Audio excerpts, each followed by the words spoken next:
Now, they're valued based on NOI, net operating income. This is a very powerful concept because this is completely different from what you do with single family. If you have two single families that are located next to each other, right, and these two properties look exactly the same, they're maintained exactly the same, and one's $1 million, guess what? The other one's worth $1 million. Not so for multifamily. Imagine two multifamilies sitting next to each other, and they're identical in every respect, except one owner has done a really good job and the property is at 95% ownership. 95% occupancy. And the other owner has done a really poor job. His occupancy is at 70%.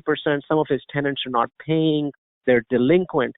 Well, guess what? The property at 95% is worth a lot more, and people will pay a lot more for it than the property at 70%.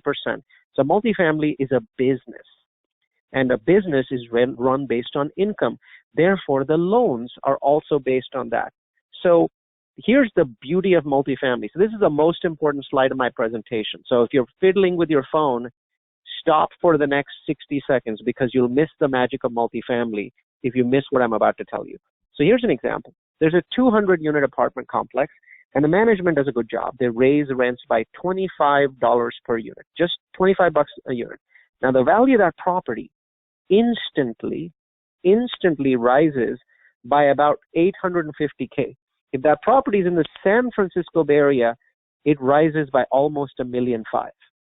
I know this sounds absurd, right? $25 in rent, it raises the value immediately by that much money? Yes. And here's the math.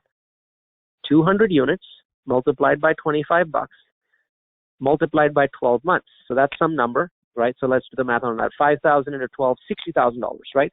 $60,000, and then you divide it by a 7%, which is a decent cap rate to use for the U.S., and I'll tell you what that is in just a minute.